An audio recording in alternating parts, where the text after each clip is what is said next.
Hello, artsy people.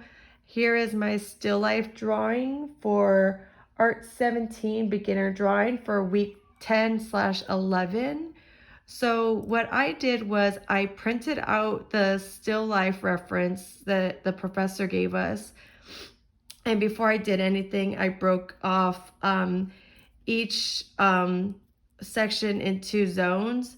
So this was the vase and the cloth were together. So this white meshed this white on the cloth, and this darker part was the darkest this also had. So the cloth of the light part and the vase were one. Then this grayish part with the pumpkin was two, and then all of the back was three. So after I broke them off into one, two, and three, I did the lightest and the darkest. I also did this with I got some graphite pencils, and I did it with a little swatch card.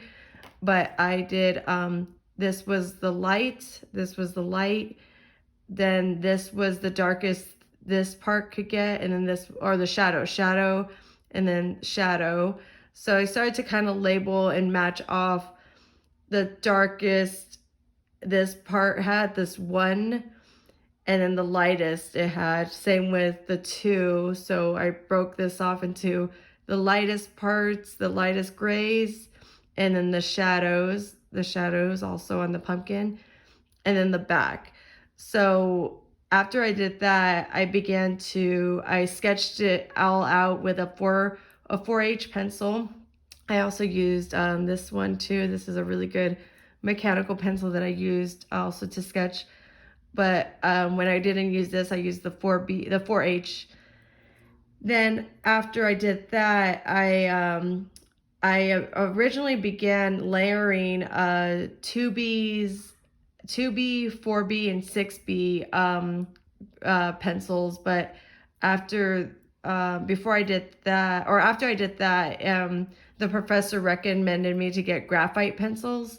So I went to get graphite pencils, and that's when I did the background, and I did rendering and dark parts on the cloth. And when I blended it with the tortillon, I had some of the graphite on the tortillon, and that's when I did the lighter parts of the cloth with just the blending stump that had some graphite on it.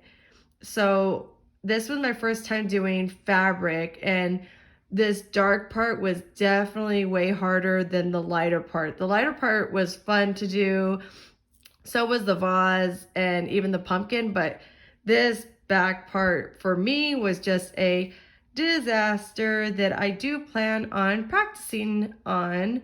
So yeah, that's why we're here. That's why we're here to learn what we're good at, what our strengths are, what our weaknesses, or what we need to work on. So yeah, so thank you for watching my sketchbook tour. Bye.